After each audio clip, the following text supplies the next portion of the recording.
Here we go. Cutting a whole minute off the beginning of this podcast. Leave it. No, Thanks, that'd be guys, crazy. for the You're welcome. editing stuff happening right You're now. so welcome. Well, do you want to go? Welcome Go for it. everybody to another episode of Views from the Bridge, your second favorite podcast about your favorite team, the Philadelphia Union. And Chuck and Evan are here with me tonight. Hiya. How you guys doing? I just did Champions League permutations for all 36 teams because everyone's stupid and no one wants to be eliminated. So my head hurts a little bit. I didn't do just. Evan, what you working on tonight? You doing anything fun? What did I do tonight? Oh, I saw the David Vasquez news. Oh, That's all I got. Yep. Yeah. I contributed today to the Nice. to the format, so that's exciting. Justin, Great. how are you? Awesome. What are you Awesome. doing, Justin? Besides being annoyed with our banter already. No, that's okay. I took like Okay. a 30-minute nap before the show Nice. just to get Nice. revved up for this, so that's why I was a few minutes late to recording, but that's okay because I needed to finish my notes on what's going on tonight. So anyway, well, tonight we're going to talk about the season that was and kind of give some closure to the 2025 season, talk a little bit about 2026, and then we'll get out of here and let you guys have a great holiday. But wanted to kind of round up the news that is happening around the Union. So a signing that we had talked about a couple weeks ago, Ezekiel Alado, 6'3", 420, last played in Sweden for a club that I'm like Chuck last time. I didn't even try to figure out how to say this club's name. But last played in Sweden and is here now with the Union. So that announcement came this week. Any thoughts on that signing? He's tall. He can press. He's played for Ghana a bunch, so that's good. One of those, youth international kids, and now he gets a bigger platform than Sweden, I suppose. Yeah, to sort of make his impact. And then with him and Damiani next year for that much money, we actually can put a lot of expectations on these guys. I think Bruno next year shouldn't have any excuses to miss as much as he did this year. And then Alado can kind of fill that. He's big and he plays physical, but he doesn't necessarily score 30 goals this year sort of role. But it's nice seeing the team. I guess we'll talk about the other potential signing. Spend not at like a Miami level because we're never going to get there, and that's a whole other thing. But like at a Columbus Crew or thereabout level, like there's a number that they seem to kind of be comfortable with. No, We're not. No. Where are we? Columbus Crew 10 years ago. That's probably a little bit better because Okay. Columbus will still splash out money at some points. Yeah. But like, this isn't the lowest spending team in the league anymore. That's like, this isn't actually a great thing. Is this isn't Montreal anymore because that's where the Union were. Yeah. I mean, we're probably up around DC, but actually spending that money appropriately. Yes. Because like DC has money, they just don't use it right. And it is great considering how Bruno Damiani's year ended, that challengers are coming in at forward. Yep. No, I think it's good. I think it's like, obviously, and we'll talk about it, but being down two forwards, one being Ure, the other being Chris Donovan, if you can call him a forward. But being down two forwards, like, it's good to add to the ranks there and just see what happens. Okay, I'm sorry. We're not going to let the being down two forwards comment slide. We are down technically half a forward because Ure is not officially completely gone. Yes. Yet. If and we're not. We spent the whole season talking about how Chris Donovan is not a serviceable member of this squad, and yeah, so just him leaving and creating an actual roster spot we're up a roster spot, not down. Chuck, a forward. I will say Justin's correct, but he's technically correct because David Vasquez has left. He was already gone too. Hey, but we made money off of him, so he counts more than Chris Donovan. But he didn't take up a roster spot. Whatever. We just made $250,000 fucking dollars for nothing. My point is, we need another forward. So I'm glad that we have that forward. I'm glad that we're going into this season with a somewhat fuller room of forwards, and we'll see what Alado can bring to the squad. But excited to have Alado officially here, though it's felt like that one was known for a while. Another one that might be known for a while before the club makes it official is Janier Martinez, 22-year-old defender out of Uruguay. He made 34 appearances for his club over 2,341 minutes. So he's got some playing time under his belt, which is nice to see. And that one is as far as his agent saying that he signed for the Union, but the Union haven't announced anything. So it's my favorite on like how agents in the rest of the world operate, just going out before clubs and everything. It's just great. He really needs his commission check, honestly. He's like, he did it. Can we push this through, please? I'm tired of waiting for like the Uruguayan Football Association to approve this. Jesus. This is 2026's Ian Glavinovich with hopefully out the injury. For all intents and purposes, like young kind of South American center back with experience who can take some of the pressure off of our aging back. Well, our one aging center back and Nate Ariel, I guess. I don't know. Like it's fun depth chart stuff again. I don't know his playing style at all, and I'm not gonna pretend that I'm scouting Uruguayan soccer. You're not up on the Uruguayan Juventus. I didn't even know there was another Juventus until this happened. So surprise! There's that. Just hopefully he's got some pace, because it would be nice to spell Macania with someone who can also keep up with attackers. Yes, Jacob Justice cannot. Yeah, it'll be fun to see, like, when the team finally does announce the signing, they'll have 1 minute highlight video, so it'll be interesting to see what we see when that comes out and kind of get an idea of what he plays like. It'll be like 3 clips of him passing a ball, and then like it'll cut, and then it'll just be kind of like a PowerPoint slide. It's like not that one with like the Italian Juventus logo crossed out. Yeah, just so that people don't get confused. Because many years ago, when there were other people in charge of this club, you could have convinced me they picked the wrong Juventus. Oh, that's and true. I don't think that's what happened this year, unless someone who took over for Ernst Tanner had like a bit of a stroke and now cannot remember where they've been scouting. Who knows? Speaking of Ernst, we haven't heard anything on that yet. We'll see. Speaking of things we don't know, what's happening. Ernst Tanner. If the club will ever figure that one out and let us know what's going on with Ernst Tanner, still on administrative leave. But the 2026 roster announcements, or initial roster announcements, came through, to not anybody's surprise, I don't think. Ty Baribo, Nathan Harriel, Macania all got their contracts, their options picked up, and so they'll be around Macania for another couple of years. Baribo and Harriel, I think, are just year options. Options declined on Donovan, LaFleur, Periano, and Oliver Semle. So that's happening there. Players out of contract. Well, let me preface this one. Player out of contract, whatever that means, Alejandro Bedoya. And then players actually out of contract, Ben Bender, George Marks, and Mikel Ure. But the club says there are negotiations ongoing with Alejandro Bedoya, Ben Bender, George Marks, and Mikel Ure. So all of them have negotiations ongoing with them. So the thing I was thinking about with that, I'm wondering about Mikel Ure. And I understand he was an expensive player to bring in, but with his performance over the last couple of years, I'm wondering what the ceiling is on a team wanting to take a chance on him. And not that he was a bad performer. I do think he's going to get a contract that's worth some money. It's not like I'm not sitting here going like, oh, he should end up in the USL Championship. That's not what I'm saying. Sure. Well, yeah. I'm just wondering, is there a market for Mikel Ure, or is he going to get more money from the Union, who are willing to say no, you've been here, we know your playing style, we can figure out how to use you. Yep.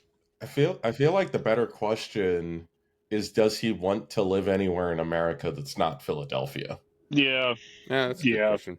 Because there certainly is a market for what he does, and like, let's be real, like there's teams that could use what he does better than the Union do.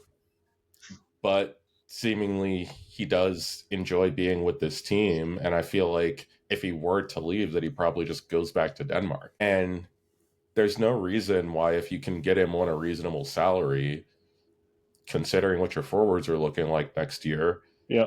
that you don't keep him. Yeah. No, that's about right. I think it's, will you take a bit of a hometown discount, or here's the number we want to give you.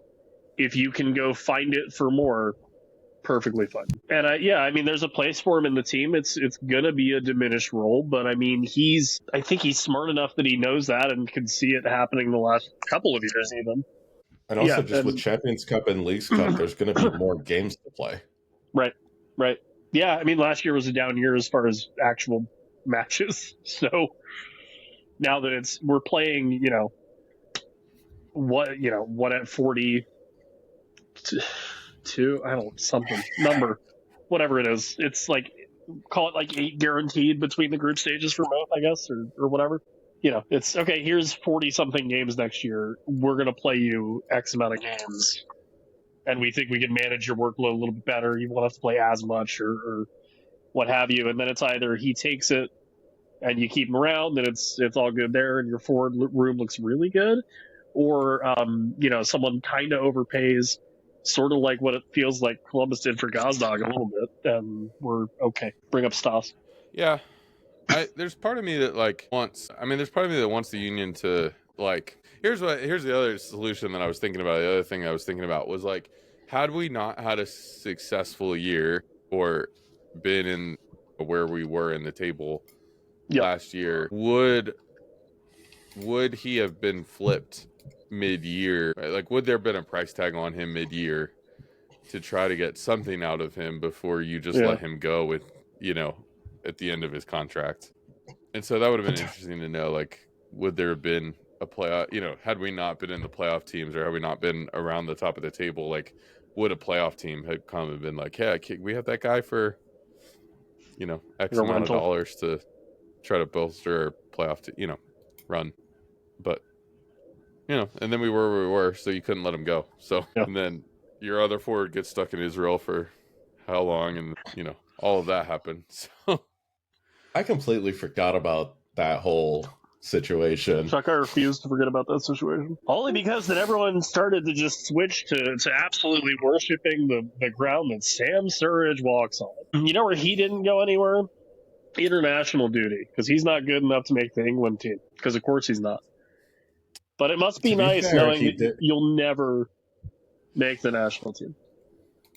He did still have a really good season, but I know. I like to downplay him being really good, because he is really good, but it just pisses me off. Because he didn't get trapped. It also just doesn't help. It doesn't help just how annoying Nashville are as a team. Yeah, that's a whole different podcast. Do they? Okay, wait, hold on. Before I get us back on track, do they have the highest level of people that we respect and really appreciate as like media in their market compared to how much we hate their team? It's got to be yes. It's got to be yes. I mean, I mean, I think you're right. It's just strange because, like, well, half the places that I'm thinking of where we do respect the people that cover the team, only like 3 people cover the team. Right. And they have more than 3 people covering the team. So that already clears such a... Chuck, the Riverhounds don't count Justin's here, so they're disqualified. But yeah, outside of that. I mean, even there, aren't there still like 4.5 people covering the team? Please tell me who the half is real quick, just before we move on. No, we don't need to go there. No, that's not even. It's just that when you get to like those points, they're like people were covering the team like isn't their actual full-time beat or anything. They were just around. Okay, I got you. I was not actually like calling anyone a half a person there. I was waiting. I love that. Do we want to recap last year? I suppose, Justin. Yes. Yeah, we can. Okay. And then just one last player note. You made reference to it. David Vasquez got shipped off to San Diego in the player to be named later deal that they had with San Diego. What was that weird, like, okay, well, we're going to sign Milan Milosky. You guys take David Vasquez, and if you really like him, we can keep him. And we keep flipping academy kids for like $250,000, and I don't get it. Because we literally bought him from the Galaxy or whatever to come play for our academy, and then immediately flipped him back to California for potentially $500,000. It's great. We're so good at this. So, yeah, it's a weird thing. It's like a weird thing as we're thinking about next season, though, because it's like, every year it's kind of like, we need to sign players. And this year it's like, well, we know one that they're going to sign. We potentially know another that they're going to sign. And it doesn't feel like there's that many holes. I still want to see another center back. Oh, for sure. Yeah.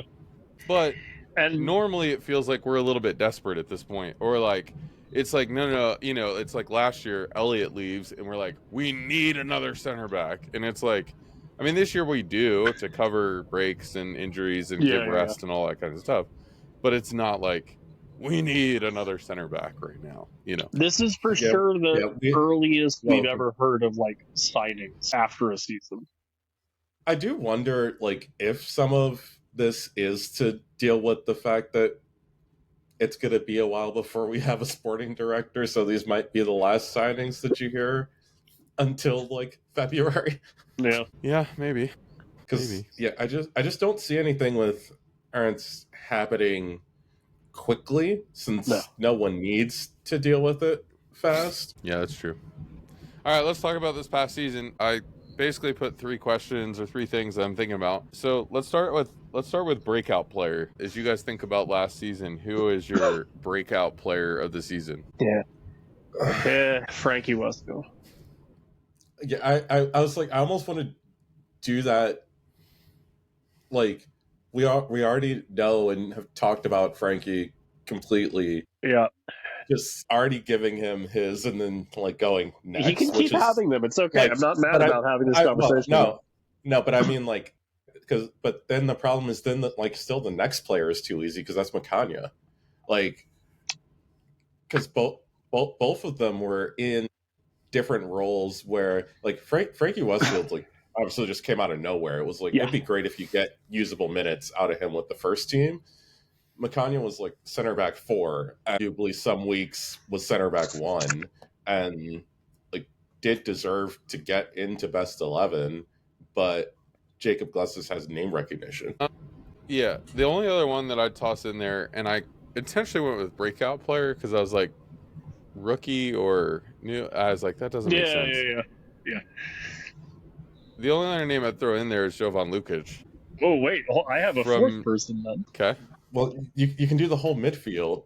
Well, no. Hold on. Do Lukic. I mean, I just think Lukic was kind of a unknown signing, and I don't know that it was like, I don't know that we went, hey, we expect him to play every minute of, or as many minutes of the season as he did.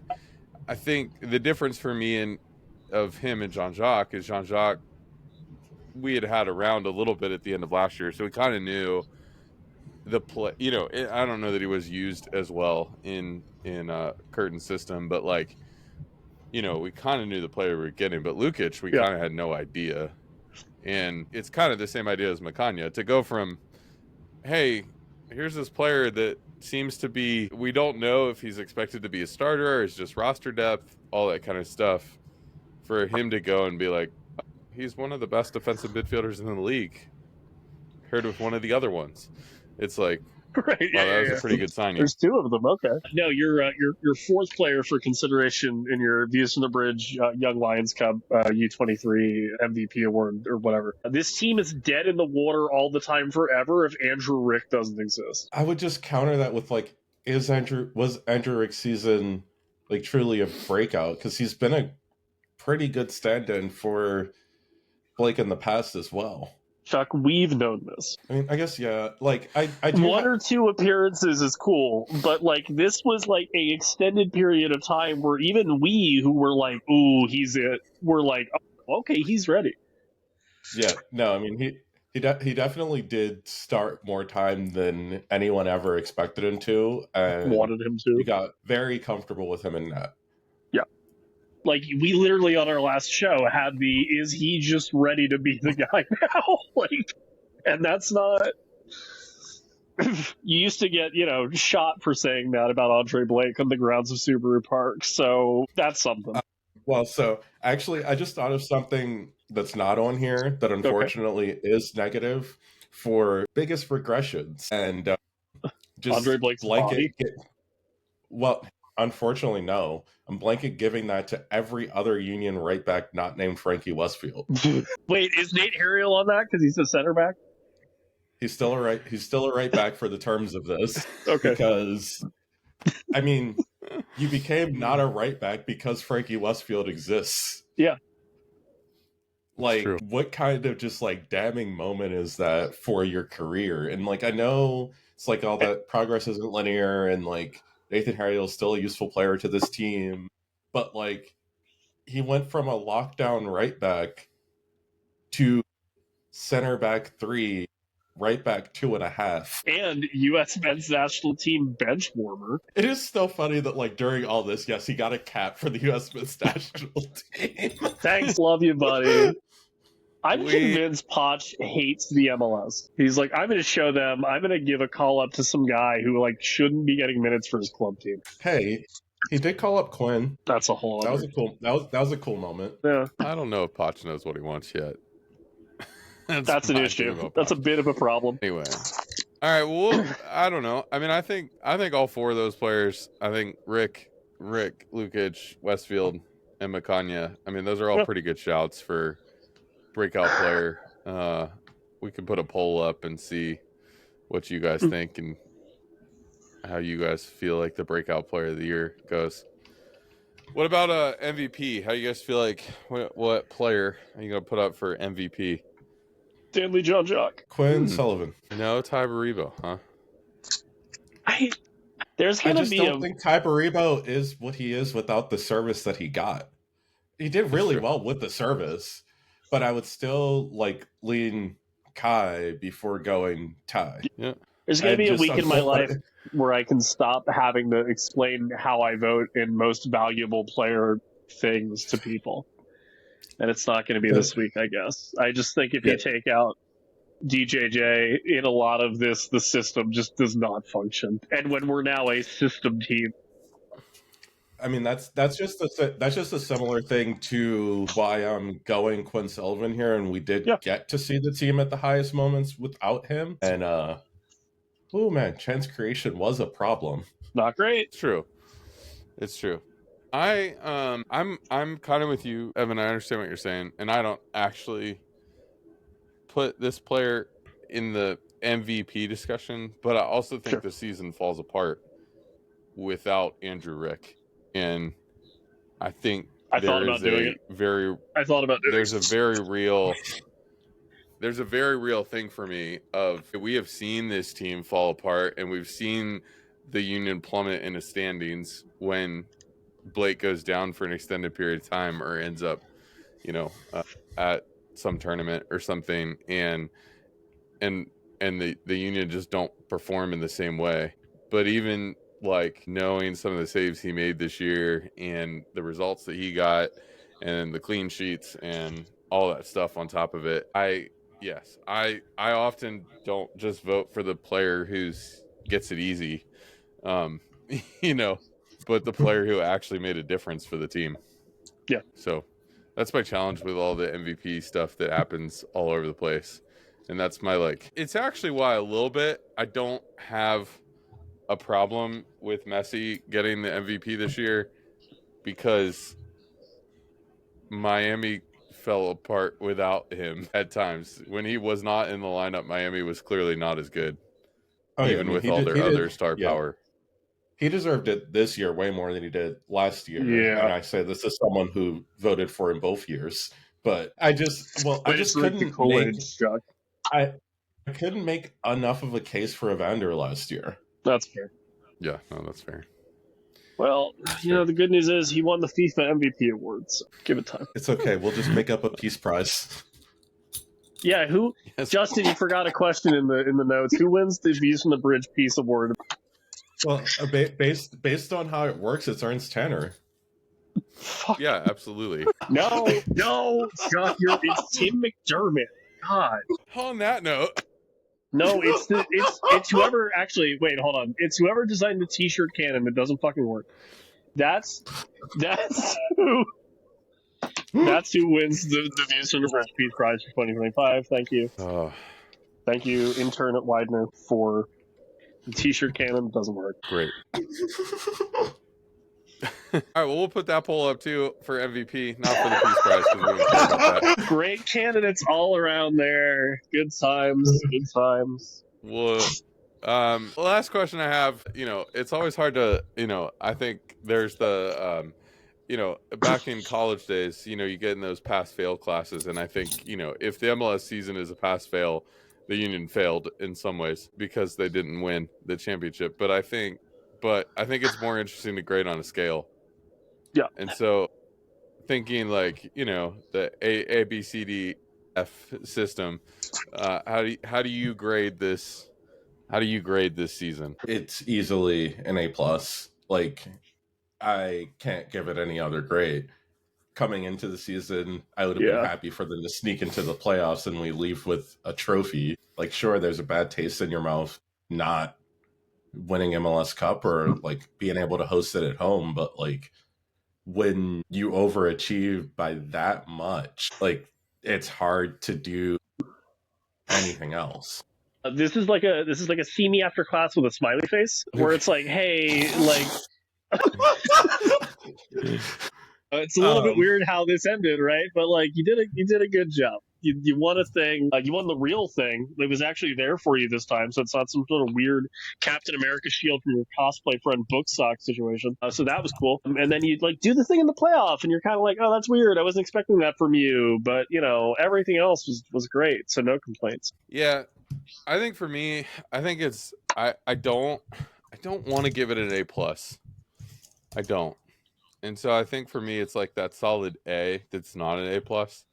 And the reason why... Oh, you're one of those, there's always room for improvement. No. Chuck, stop getting flashbacks. Go away. There are two big moments. There are two big moments where this team completely just laid the worst games of the season in some ways, aside from the 7-0 Vancouver game. And I think it's just like, you have the game against Nashville in the Open Cup play, the Open Cup tournament. You have the game, obviously, in the MLS Cup game. And it just like, I don't know how to get past those games. But an A is still a solid grade. Your GPA is not going down with an A versus an A+. So I still give it an A. I still give it high marks for that. But those two games just bother me. Well, that's what we think about this past season. Turning the page, because we're here at the point where we're going to turn the page. 26th season is not that far away. It is crazy how fast this season is coming. And so the season starts February 1st against DC United to open the season at Audi Field in Washington, D.C. As we mentioned, kind of two tournaments that the team is a part of. The CONCACAF Champions Cup, we do know an opponent there, and it's Defense Force FC out of Trinidad. Yeah, Trinidad. I have an aside there because well, part of my job is keeping track of just soccer teams and scores around the world. And one day last week, I ended up just randomly looking and saw that like even in the Trinidad Premier League, there's a team called Prison Service FC. Whoops. And that team is actually made up of inmates and the police. And guess who they currently trail in the table in the Trinidad Premier League right now? I have no way of even remotely trying. So no. Yeah, seriously. The literal police. Oh my what kind of longest yard bullshit is going on down there? I don't know, but I need to know more. So I'm actually very happy that the Union are going to be playing. No, there's absolutely like there's unfortunately not enough of a market that I can find a way to, go full Jarn Arnold on this. Chuck, that never stopped Copa 90. They have a lot more resources. Well, had a lot more resources there you go. than I do. But yeah, for your Trinidad and Tobago Premier League fact of the day. This is awesome. This is awesome. Are we gonna call? And then I'm gonna hold you to that bit every time we record next year. That's so sad. Oh fuck! There's only like 12 teams. Well, get ready to do some deep dives on that. And then, as we also mentioned, Leagues Cup is also happening. Do we have an opponent for that? I forgot about that tournament as I was thinking about this. Okay. No, because they end up needing to do like the draw or whatever. Like the stuff. Gotcha. So we'll be in Leagues Cup. I think that one happens later in the year and all of that. For the Union, because of our success this year, we don't get a chance to play in the Open Cup tournament. Because, no one gets a chance to play in the Open Cup. Yeah. I actually did the research now. for I did the research for cup. I did the research for Mongols today, and literally it was 15 of the teams in the top 2 divisions in the United States are not in this tournament. And if you want to go down to League One, there's another 5 teams who are not a part of this tournament. And so 20 teams in the top 3 leagues in the United States are not eligible for Open Cup. It's the Conference League of American soccer. Even that's like it's just so strange. Like at this point, you might as well just get rid of it when you're just like, oh, only the bad teams, even in USL, actually play in this tournament. And like for the USL ones, it's like, are you now treating the Jägermeister Cup as being more important than the Open Cup? Like they have a sponsorship. No, Chuck. The USL is the opposite. It's the bad teams who are not playing. Oh, okay. The Riverhounds are in fact in the Open Cup, but it's the teams that finished the last in the standings of both conferences that did not get the invite to the Open Cup. But also that's even weirder when the team that the Riverhounds faced and defeated in the USL Championship was 10th in the Western Conference last year. Yep. Well, they were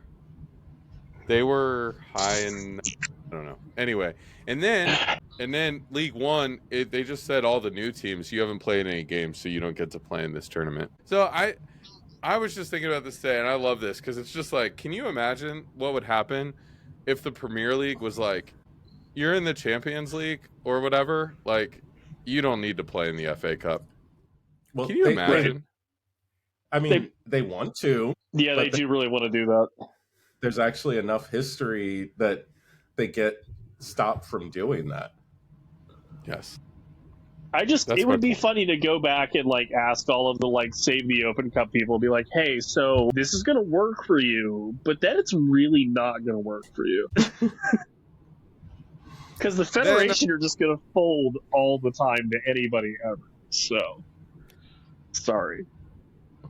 And then MLS also gets a break from May 25th to July 16th for the World Cup.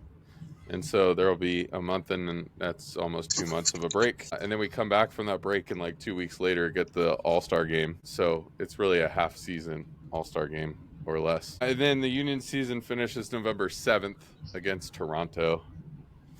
I think that one's at home.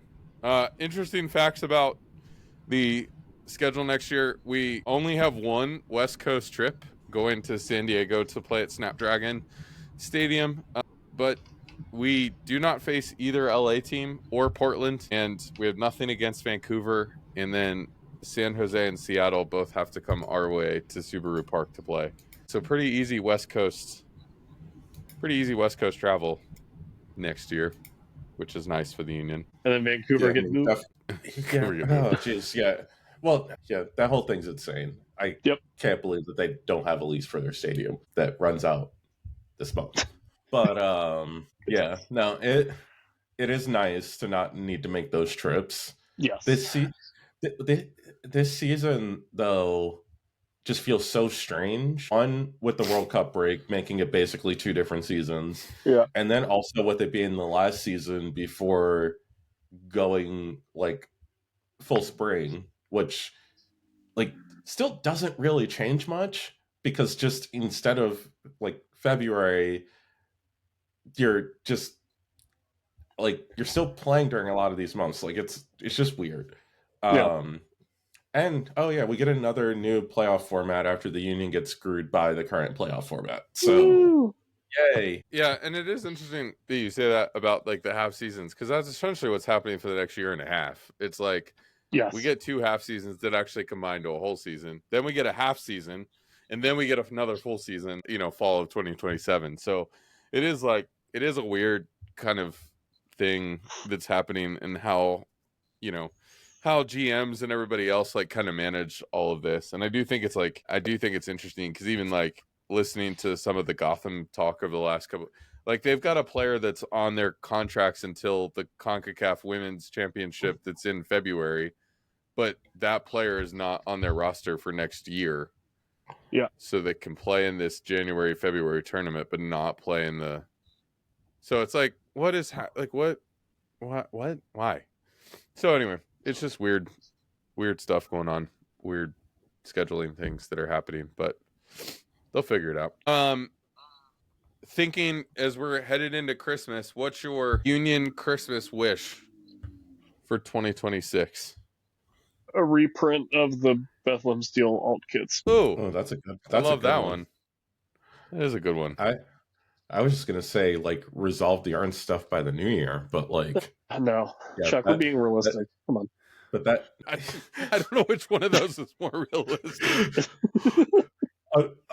I mean, I still don't understand why we haven't seen more Steel stuff. Like, it's very clear that everyone wants it, and they still own the logo. Like, it's not like they can't. Newsflash: Bethlehem Steel Stacks not coming back. Like, yeah, no one's gonna like fight them for it. No. Are you actively looking up who owns the trademark? Is that what's happening right now? No. Oh, no, okay. All right. I'm just, all right. Because also I didn't like prepare as much for these questions as I should have. So now I'm like caught on the spot thinking. So Justin should go. Justin, what do you want for Union Christmas? I think I want a Kevin Sullivan MLS goal next year. Oh, sure. Yeah. I feel like a stocking stuffer. It is a funny thing. Though, because it's like he's already been used as the main promo of MLS coming on Apple TV is Messi, Kevin Sullivan into Messi. It's like the dude hasn't even scored a goal yet, but I want him to get on the score sheet next year. Well, a couple $1 million in Manchester City will do that to you. Chuck, you thought of your Christmas wish? Actually, it like in a similar vein, it would be nice for Neil Pierre to actually get into the rotation next year with how many games are coming. Yeah, no, I could see that. Well, that's what we think. Let us know what you think. We are going to take a holiday, kind of official holiday break. We'll be done until the new year, and so enjoy your Christmas season and the new year, and then we'll be back in January, Evan, for our 8th season. Yeah, man, I read that. Podcasting about the Philadelphia Union. God. What were I forget, 7 of those? Well, I have all the recordings. I could send them your way. No, it's so good. Thank you. I'm great. Yeah, no, it's still insane that like my first credential for this team is from like 2015. That's wild. It's like, what? So we'll be back for our 8th season. Hopefully some new things coming. We'll see what we come up with over the next couple months. And we'll be back in January with some more Union content. And we'll be with you all season long in 2026 and getting us ready for all the things. So glad you're with us. Thanks for listening this year. If you want to drop us a like or follow or whatever, that always helps us get our content to more people. And so drop us that wherever you find our content. And we'll be back with more Union content very, very soon.